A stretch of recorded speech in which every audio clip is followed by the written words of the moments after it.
Sir ఇప్పటిదాకా ఎంతో inspiration ఇచ్చారు మాకు. అయితే కొత్తగా రాజకీయాల్లోకి రావాలనుకుంటునేవారు భవిష్యత్తులో వాళ్ళకి మీరిచ్చే మార్గనిర్దేశకాలు ఏంటి? నేను చెప్పేది ఏంటంటే దేశ నిర్మాణంలో దేశం పటిష్టంగా నిర్మాణం కావాలంటే యువత ఖచ్చితంగా రాజకీయాల్లోకి రావాల్సిన అవసరం ఉందని మాత్రం నేను బలంగా భావిస్తాను. ఎందుకనంటే ఇప్పుడు present business and IT plus ఉద్యోగాల్లో ఉన్నంత ఇంట్రెస్ట్ రాజకీయాల్లో చూపించడం లేదు. రాజకీయాలు అంటే ఒక నెగిటివ్ ఫీలింగ్ కొద్ది ఉన్నారు.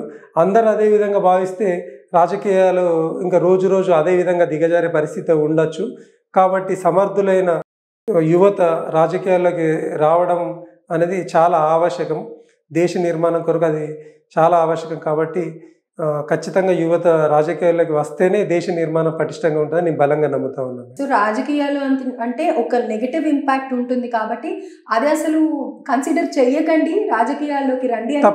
తప్పకుండా రావాలి, భయపడాల్సిన అవసరం లేదు. మంచిని ఎప్పుడైనా ఎవరైనా గుర్తిస్తూ ఉంటారు.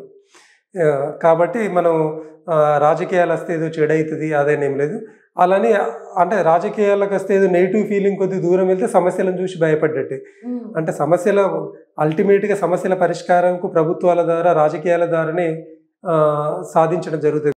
కాబట్టి అటువంటి పరిష్కారాలు సాధించడం కొరకు యువత ముందుకు రావాలి. భయపడకుండా ముందుకు వచ్చినప్పుడే ఆ సమస్యలన్నిటికీ పరిష్కారం దొరుకుతుంది, దేశ నిర్మాణం పటిష్టంగా ఉంటుందని నేను భావిస్తాను.